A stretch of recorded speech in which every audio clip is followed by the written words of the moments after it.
Hello and welcome back to my channel, Welshman Reviews. I'm Gareth and today I'm going to be doing my review for Sinners.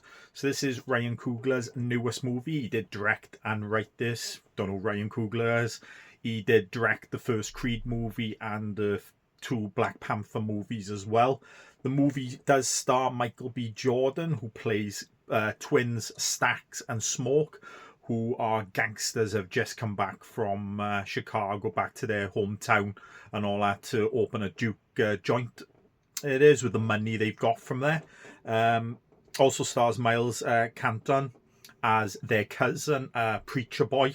It is, who they wrangle in to play the blues at this joint as well.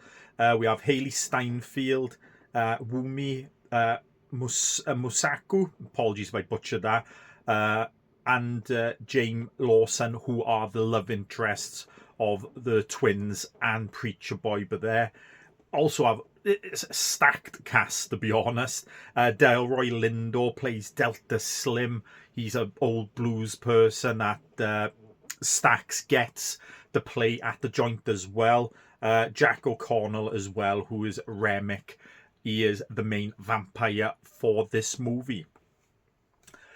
This movie was a brilliant movie overall. I think this is Ryan Coogler's best movie to date. I do like Creed. I do like the Black Panther movies as well, but they're more action-based, like Marvel ones. But Creed was a very good movie from his. But I think this is his one that stands on top of all the other films he's done. Brilliantly directed. There is a notable thing of the cinematography, or DP, of this movie. Autumn Gerald Akapar. If I butchered that name, apologies. She was the first woman to shoot in IMAX for the whole film. It is, as an article says, this with Cine is 65mm on steroids. So that's a brilliant achievement to see, and hopefully we'll see it more with other female cinematographers as well in following movies as well. But yeah, the cast is stacked. All do a brilliant job, which when I get into my positives and negatives, I'll chat a little bit more about. So a bit about the story is, obviously, as I said, Michael G.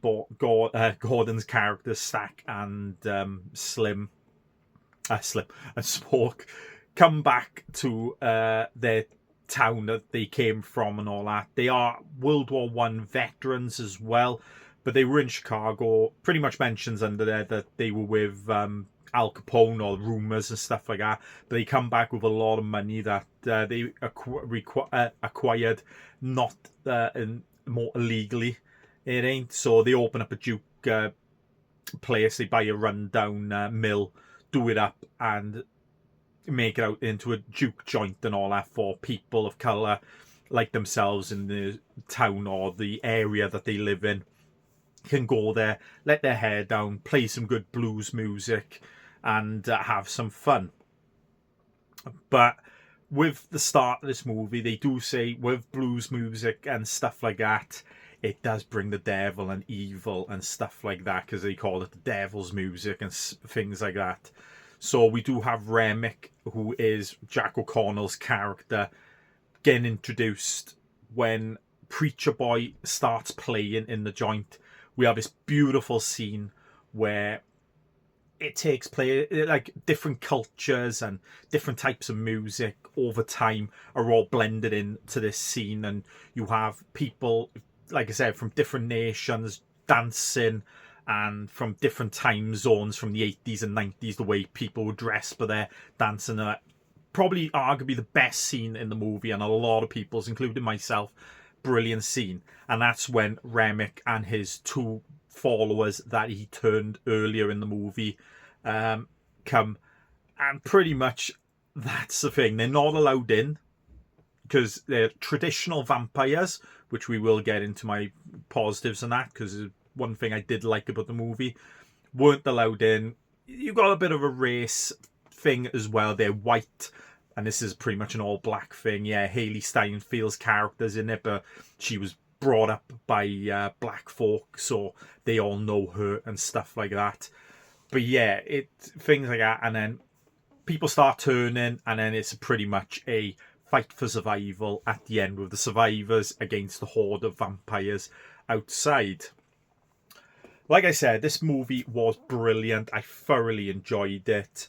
We'll get into my positives now. I've only got a couple of negatives, so let me do my negatives first, because it's only a couple.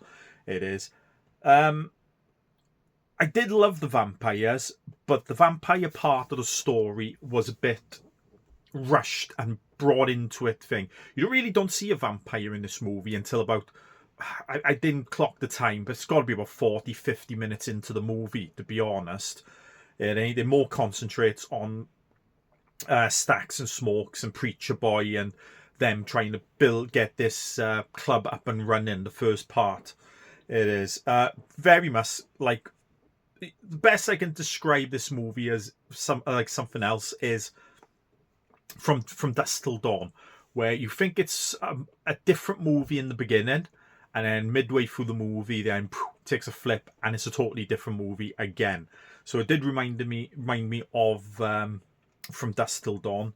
But like I said, with the vampires in here, first scene you see of Remick is he's running up to a house, a couple of Ku Klux Klan, a couple that are Ku Klux Klan people. He's getting chased down by Native Americans who know he's a vampire and trying to hunt him and kill him.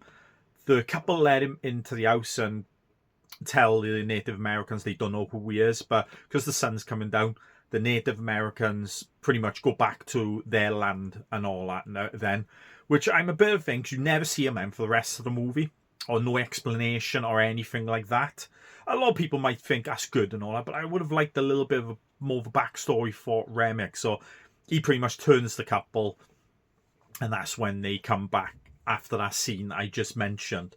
So I wish it was a little bit more with the vampires and that, and a little more explanation about Remick and all, because he's played brilliantly by Jack O'Connell. He is, and yeah, Irish vampire as well, Remick. So I would have liked to know a little bit more of that. It is, and there is a mid-credit scene right at the end of the movie. It is, which for me personally, I know a lot of people are probably going to love that scene, but it is about a character. It does a big time scale, because this movie takes place in 1930s. It takes a 60-year time jump then in the mid credits for the 60s and all that, then for one of the characters and that, and then a couple of other characters turn up as well.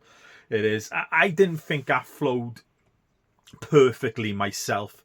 It did. It felt a bit tacked on. I would have liked them to finish the movie in 1930s where they did end it. I thought that was a perfect ending. It is, but everyone's going to have their own opinion on that, but I didn't quite like. But then my only two negatives really for this movie. My positives, as I said, the acting is phenomenal in this thing, and as good as Michael B. Jordan and all the rest of the characters are, my favourite character of the movie, and I think he does a brilliant, is Delroy Lindo, who plays Delta Slim. I thought he'd done a brilliant job. I loved him in this movie, and he's a brilliant actor. You don't see that much on the mainstream and main stage and all that in movies and that. So brilliant to see him in this and all that, and yeah, absolutely brilliant. So, but yeah, acting all around is brilliant. I'm really hoping the Oscars keep this movie in mind when it comes out next year. It's come out pretty early in the year for when the nominations come out more later in the year, or in January or something like that. So I'm hoping they think about this movie a little bit when that comes out. Like I said, the directing and the cinematography by Ryan Coogler and Autumn Gerald Akapo, absolutely spectacular in this movie as well. Love the settings and the set work and stuff like that, and the camera work for this movie as well. Absolutely sound. Reminded me a little bit of Quentin Tarantino's work, only a little bit, but that could just be me. It is, but yeah, very good indeed. And yeah, like I said, I would very much like to see her get a nomination for cinematography for this movie. It is. And like I said, the setting and the thing of the Deep South, and you do have a bit of a plantation thing in the beginning of the movie with Preacher Boy and his father who's a priest at this thing. The settings for this is absolutely amazing as well. As I said with the vampires, I like that they're basic vampires. They're nothing too special like you see these days. They try and change it up a little bit. They're your normal vampires. Remick bites someone, they turn into a vampire like that, and they're vicious. He gets the memories of them all as well. They're affected by sunlight. They can't enter a place unless they're invited in. Garlic works on them, steaks works on them. So yeah, normal bullets don't work on them and stuff. So I love the traditional vampires that you don't see that much these days in horror movies. And the last but not least for the positives is the music, which is for me what makes the movie. Ludwig Göransson, he won the Oscar for Oppenheimer last year. He did in last year's Oscars. He did, but the music he puts out for this film is so damn good. Does remind you of the old, like when you've heard some of the old blues stuff and all that, but mixed in with some of the newest stuff of today. Mixes orchestra, rock and roll, guitar, drums, loads of stuff, and other stuff from other cultures as well. The music, like I said, the music, if he ain't at least nominated for this next year, I can't see another soundtrack coming out this year which is going to be as iconic as this. When I hear this music, boom, it takes me straight to that movie. I've been listening to it on YouTube for days now, and that it's absolutely phenomenal. It is. But yeah, one of the best soundtracks I've heard in recent times, to be honest, in movies. So hopefully he'll get a nomination. I'm hoping this movie will get quite a few nominations.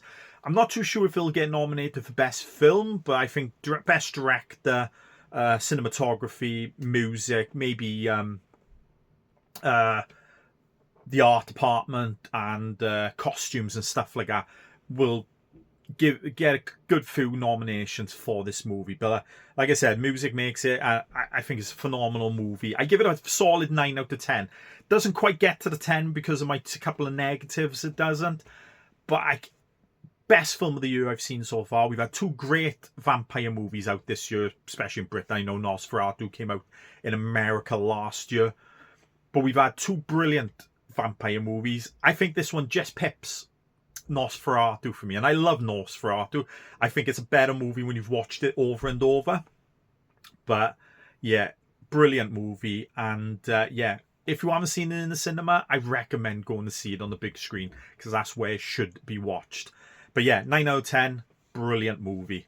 If you like this video, give it a thumbs up, leave a comment below. If you've watched it, let me know what you thought of it, and if it's up there, it's probably hit the top 5 of my vampire movies. Definitely it does. I don't think it's hit the top spot yet, but to be honest, after multiple watches, it might do, to be honest, because I do love it that much. So leave a comment down below what's your favourite vampire movie, or what you thought of this movie. And if you'd like to see more videos, I guess, please subscribe to my channel. I'll see you next time. Bye.